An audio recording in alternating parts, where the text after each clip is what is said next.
ఈ మామగారికి drink weakness ఉంది కాబట్టి వాడి ద్వారా ఇన్ఫర్మేషన్ అంతా తెలుసుకుని హరినాథరావు క్యారెక్టర్ ద్వారా ఎన్ని ఫ్యాక్టరీలు ఉన్నాయి, ఎంత ఇది ఉంది అని తెలుసుకుని కుర్రవాడి వీక్నెస్ తెలుసుకుని ఆ వీక్నెస్ని వాడు ఎక్స్ప్లాయిట్ చేసి ఎంత స్కీమ్ చేశాడు. అంత సందర్భంలో కూడా విజయశాంతి కూడా ఎప్పుడు తిట్టదండి. బాబా విజయశాంతి క్యారెక్టర్ మీరు యాక్చువల్గా తను ఇంత త్యాగం చేసింది, తల్లి కాలేదు జన్మలో, వీడు పెంచుతోంది. చరణరాజు పంపించిన క్యాసెట్ ఒకటి పంపిస్తాడు వాడు, అది చూస్తూ ఉంటుంది. ఆ సీన్ కనుక చూస్తే అమ్మాయి ఒక ఆడదిగా సహజంగా ఉండేటువంటి ఒక యాజిటేషన్, అయ్యో బిడ్డ ఇలా అయిపోతున్నాడే అని చెప్పి కుమిలిపోతున్నట్టు కనిపిస్తుంది బాయిలంగుల ఫేస్లో. చూస్తున్న కొద్దీ అలా ఏమిటిది ఇలా అయిపోతున్నాడు అనిపిస్తుంది. చిరంజీవిని చూస్తే నిబ్బరంగా ఉంటాడు, అద్భుతంగా చేశాడు అక్కడ. They are all textbook shorts నన్ను అడిగితే. అంటే నేనంటే బాగుండదు ఆ మాట, ఏదో కాకపడుతున్నాడని అనుకుంటారు, కానీ అది యాక్చువల్గా ఒక మగవాడికి ఉండేటువంటి కార్య సాధకుడుగా ఉండాలి. కానీ ఇప్పుడు ఊరిలో రియాక్ట్ అయిపోయి ఇప్పుడు వీడు కూడా బాధపడిపోయి దీన్ని ఎలా పరిష్కారం చేయాలి, ఈ తాత్కాలికంగా చూస్తున్నంతసేపు వీడు రియాక్ట్ అయిపోయి బాధపడిపోయి అలా ఉండదు. అంత నిబ్బరంగా చూస్తాడు, నిబ్బరంగా అట్లా చూస్తూనే ఉంటాడు. ఆ లుక్లోనే ఎక్కడెక్కడో లోపలంతా పనిచేస్తుంది బ్రెయిన్ అన్నట్టుగా అనిపిస్తుంది.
ఒక దర్శకుడుగా, ఒక గురువు గారిగా, ఒక పితృవాత్సల్యంతో అటు 3 రకాలుగా నేను ఆయన గురించి చెప్పినప్పుడు పితృ సామాన్లు అన్నమాట ఎందుకు అన్నాను అనేది తర్వాత చెప్తానంటూ నేను అన్నాను. అది స్వయం కృషి సినిమా షూటింగ్ జరుగుతుండగా నేను ఏదైనా సాంగ్స్ నెక్స్ట్ ఉన్నాయి చేసేందుకు అనుకున్నప్పుడు నన్ను నేను డైట్ చేస్తూ చాలా ట్రిమ్గా ఉండటం కోసంగాను, బాడీ తగ్గించుకోవడం కోసంగా మధ్యాహ్నం పూట ఇంకేమి తినకుండా అలాగే పడుకునేవాడు. బ్రేక్ అనగానే కంచిలో షూటింగ్ జరుగుతుంది, శివుడి టెంపుల్. అక్కడ బ్రేక్ అన్నారు డైరెక్టర్ గారు. ఓ చోట వెళ్ళి నిద్రపోయాను. పడుకుతా చిరంజీవి తిన్నాడా అని అడిగారంట ఆయన, ఏడు నాగేశ్వరరావు గారు. ఆయన ఏం తినట్లేదండి, డైటింగ్ అంట, ఏం తినట్లేదు అని. ఏంటది ఏం తినకుండా వచ్చి షూటింగ్ చేయడం అనేది అతనికి ఏం కంఫర్టు, అతనితో అలా ఉండి ఆకలితో ఉన్న వాటితో చేయించుకోండి, నాకేంటి బాగుండదు, అన్నం బట్టరని చెప్పేసి తీసుకుని ఆయనే పెరుగన్నం కలిపి చేతితోటి ఇది చెప్పండి తింటారు సార్ అని, నేను కలిపాను అని చెప్పండి తింటాడు అని చెప్పి అవి పెట్టాను. నేను లేచిన తర్వాత టూకి ఎప్పుడో రెడీ అయిన తర్వాత మేకప్ వేసుకుంటే, సార్ డైరెక్టర్ గారు మీకు అన్నం కలిపిచ్చారు. ఏంటి ఎందుకు కలిపిచ్చారు సార్?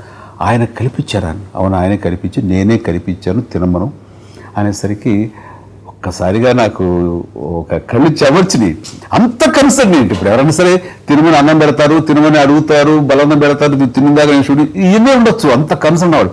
బట్ కలిపి పెట్టడం అన్నది ఆ పితృవాత్సల్యంతో ఉండే వాళ్ళు తప్ప ఎందుకు అంత ఆత్మీయత, ఎందుకు అంత ప్రేమ, ఎందుకంత ఇది అనేది నాకు వారి పట్ల ఆ వ్యక్తిగత ఆరాధన, వ్యక్తిగత ప్రేమ, ఆ పితృవాత్సల్యం రావడానికి అక్కడ ట్రిగ్గర్ అయింది అని అనుకుంటాను నేను. అప్పటి నుంచి మా ఫ్యామిలీలో ఆయన అంటే నాకు అంత ఆత్మీయత, అంత ఆప్యాయత. ఇంకే డైరెక్టర్ తోటి ఎవరితో నాకు అంత అనుబంధం లేదు.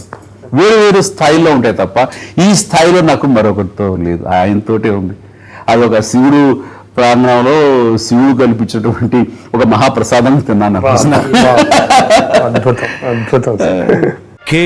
విశ్వి కాశీనాథుని విశ్వనాథ్ తాను దర్శకత్వం వహించిన ప్రతి చిత్రము ఆబాలగోపాలాన్ని అలరించాలన్నది ఆయన నిరంతర తపన. అందుకే ఆ చిత్రాలకు అంతటి ప్రేక్షకాదరణ, అన్ని అవార్డులు.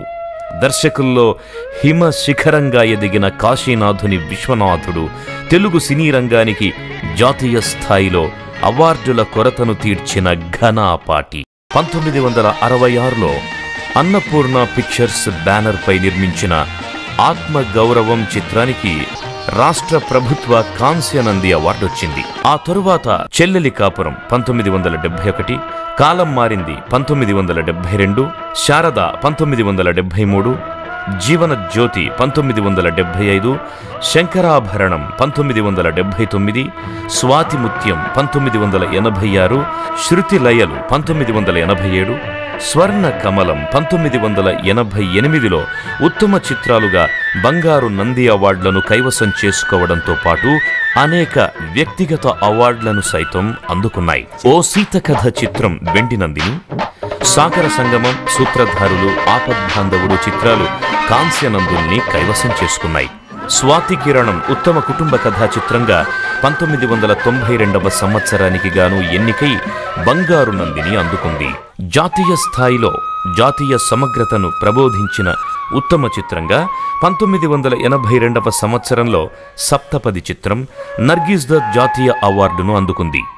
జాతీయ స్థాయిలో ఉత్తమ ప్రాంతీయ చిత్రాలుగా సాగర సంగమం, స్వాతిముత్యం, శృతిలయలు, స్వరాభిషేకం చిత్రాలు కేంద్ర ప్రభుత్వంచే అవార్డులను అందుకున్నాయి. ఆయన దర్శకత్వం వహించిన శారద, ఓ సీత కథ, శంకరాభరణం, సప్తపది, సాగర సంగమం, సిరివెన్నెల, శృతిలయలు, ఆపద్బాంధవుడు చిత్రాలకు ఉత్తమ దర్శకుడిగా ఫిల్మ్ఫేర్ అవార్డులు అందుకున్న ఈ ఘనాపాటిని కేంద్ర ప్రభుత్వం పద్మశ్రీ అవార్డుతో సత్కరించింది.